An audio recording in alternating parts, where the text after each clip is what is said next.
America विश्व भर में भारत की बेइज्जती कर रहा है। ट्रंप डिफाइन करेगा ये डील कैसे होगी और मोदी वही करेगा जो ट्रंप कहेगा। यूएस सबमरीन ने MK-48 को डुबो दिया है। 87 लोग लगभग ईरान के मारे गए हैं। भारत की फॉरेन पॉलिसी पे बहुत सारे सवाल खड़े हो गए। आप अपने मेहमानों को मरवा रहे हो रास्ते के अंदर लौटते हुए।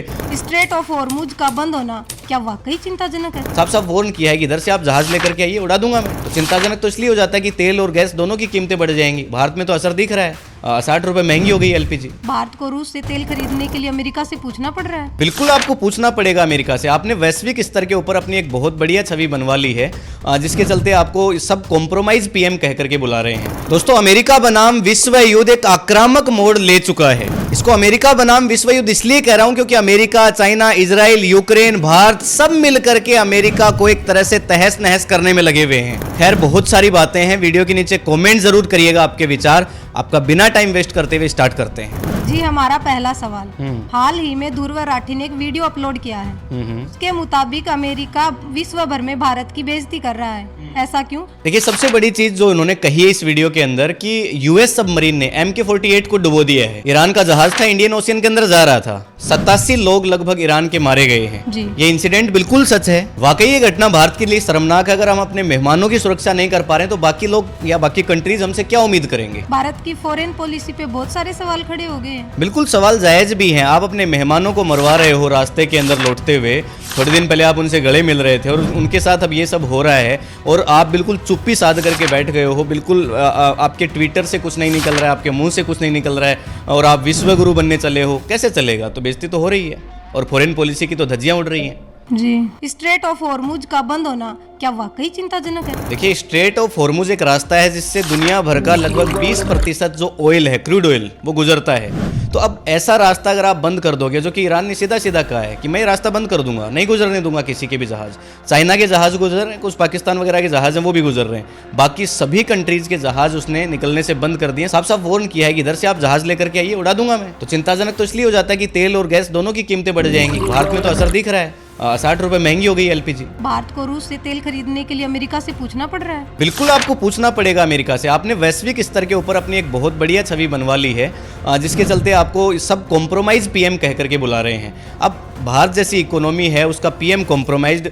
देखिए, है तो ये वास्तव में शर्मनाक, लेकिन फिर भी इंदिरा गांधी जैसी PM भी यहाँ पे इस देश के अंदर हुआ करती थी, जो क्रिटिसाइज कर देती थी USA के अंदर बैठ करके। और एक यहाँ पे है कि हमें आज पूछना पड़ रहा है कि रूस से हम तेल खरीदेंगे कि नहीं खरीदेंगे। अभी अमेरिका बताएगा हमें किससे तेल खरीदना है, नहीं खरीदना है। जी, क्या लगता है आपको भारत पे किस चीज का दबाव है? देखिए, दबाव तो एक ही चीज का है कि भारत सीधा सीधा टेक्नोलॉजी के अंदर अमेरिका के ऊपर डिपेंडेंट है। बस एक यही चीज है जहाँ पे भारत मार खा रहा है। नरेंद्र मोदी भी एक कठपुतली की तरह से हो गए हैं, ज्यादा उनके हाथ में भी कुछ बचा नहीं है। डील होगी, ट्रंप डिफाइन करेगा ये डील कैसे होगी और मोदी वही करेगा जो ट्रंप कहेगा। जी, तो क्या ये युद्ध आतंकवाद को बढ़ावा देगा?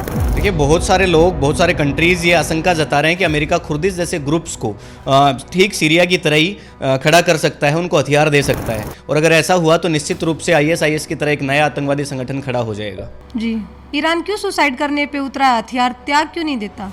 देखिए, ईरान ने जो अपनी नई स्ट्रेटजी बनाई है, यानी कि विक्ट्री डिनायल स्ट्रेटजी, यानी कि सीधा सीधा हम जीतने के लिए युद्ध नहीं लड़ रहे हैं, हम जीतेंगे नहीं पर आपको जीतने भी नहीं देंगे। जी। जितने भी ब्लास्टिक मिसाइल्स हैं उनका रेट कम कर दिया है, बहुत धीरे धीरे इस्तेमाल कर रहा है और शुरू से यही स्ट्रेटजी फॉलो कर रहा है। अमेरिका ने कहा है कि ईरान सरेंडर करने वाला है, लेकिन ईरान के प्राइम मिनिस्टर ने सीधा कहा है कि अमेरिका के सपने में ये सब होने जा रहा है। बार बार अमेरिका को ललकार रहा है कि एक काम करो, आओ, तुम में दम है तो हम पे अटैक करो, ग्राउंड टू ग्राउंड हमारे साथ वार करके दिखाओ। और ट्रंप की मजबूरी ऐसा कर नहीं सकता। अगर ट्रंप ने वहां पे सैनिक भेज दिए तो सीधी सी बात है कि ईरान उनको मार गिराएगा। अमेरिका के अंदर वैसे लोग ट्रंप के सपोर्ट में नहीं बैठे हैं। इस युद्ध को लेकर के लगभग 15 से 20% रेशियो है जो लोग ट्रंप का सपोर्ट कर रहे हैं, बाकी सब वैसे विरोध में खड़े हैं। तो गया तो फिर ट्रंप तो। क्या ईरान सच में सरवाइव कर सकता है? देखिए, सर्वाइवल की बात तो ये है कि अगर अमेरिका अपनी पूरी ताकत लगा देगा, जो कि वो लगाने का प्रयास कर भी रहा है, तो ईरान नहीं बचेगा। लेकिन बात ये भी सच है कि अमेरिका के रडार सिस्टम और डिफेंस सिस्टम को पूरी तरह से तहस नहस कर दिया है ईरान ने। जी, गल्फ कंट्रीज को तो सीधी धमकी तक दे दी है। हाँ, सीधी सी बात है ना कि भाई हम तो डूबेंगे सनम, पर तुम्हें लेके डूबेंगे। वो वाली बात यहाँ पे हो गई है। देखिए, बात यहाँ पे सीधी सी है कि ईरान ने ये कहा है कि गल्फ कंट्रीज आप ऐसा करिए कि अमेरिका को अपने यहाँ से हमारे ऊपर हमला करने मत दीजिए, तो आपके ऊपर हम लोग अटैक नहीं करेंगे। नहीं तो उसने बता दिया है कि हम लोग क्या कर सकते हैं आप लोगों का। भले ही देखिए देश छोटा है, इतनी ताकत नहीं है ईरान के पास, पर वो लड़ रहा है मजबूती से।